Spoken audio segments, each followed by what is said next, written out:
नमस्कार, स्वागत है आप सभी का आवाज जनता की में। मैं सत्येंद्र उपाध्याय। देख सकते हैं कि सनातन को मानने वाले जो सनातनी हैं, या ये कह सकते हैं कि सनातन की आगे बढ़ाने का जो प्रयास है वो संत निरंकारी के द्वारा किया जा रहा है। आप देख सकते हैं कि उनका 76वां जो महाकुंभ का आयोजन किया गया वो हरियाणा के समालखा के पास में। उसकी विशेषता ये रही कि उसमें देश विदेश से भी उनके श्रद्धालु वहां एकत्रित हुए, और जो उनकी माता है सुदीक्षा जी महाराज, उनके सुना। सुदीक्षा जी महाराज ने कहा कि अगर आप पे सेवा भाव है, आप समर्पण के भाव से हैं, तो आपको आना चाहिए और लोगों की सेवा करनी चाहिए। सुदीक्षा जी महाराज के बारे में बताएं तो काफी ज्ञानवर्धक बातों को लेकर के हमेशा चर्चा में रहती हैं, और अपना वो हमेशा भक्तों के बीच में उनको उपदेश देती रहती हैं।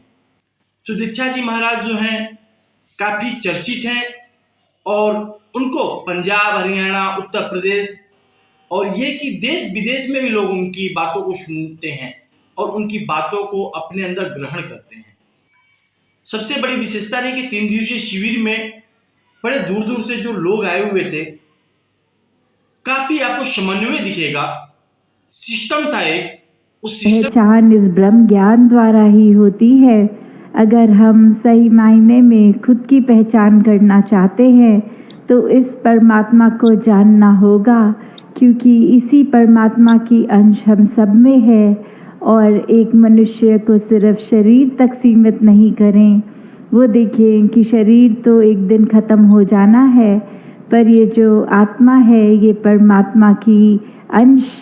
तो जब अपनी सही पहचान हो जाती है तो वाक्य में ही, एक असली में ही हम एक भक्ति भरा जीवन जीना शुरू कर देते हैं। और जब तक ये मनों में अहंकार रहता है तब तक फिर ये हमें इस परमात्मा से दूरी एक की अगर हम बात करें सभी लोगों को, जैसे कि आप और जगह भी जाते हैं, देखते होंगे बहुत सारे सनातनी को सुना भी होगा, लेकिन यहाँ पे जो समर्पण भाव, सेवा भाव दिखा, उससे ये लगा कि सनातन के लेकर के जो चर्चाएं हैं पूरे विश्व में वो सच में ही हैं। क्योंकि जिस तरह से विदेश से लोग आकर के उनकी बातों को ग्रहण कर रहे थे और उनकी बातों को सुन रहे थे, और यहाँ से लेकर के वहां तक उसका प्रचार और प्रसार कर रहे थे, काफी अच्छा लगा। आगे देखते हैं ये रिपोर्ट, जिससे हम समझने का प्रयास करेंगे कि आखिर जो ये निरंकारी लोग हैं किस तरह से अपने गुरुओं की बातों को दूसरों तक पहुंचाने का प्रयास करते हैं।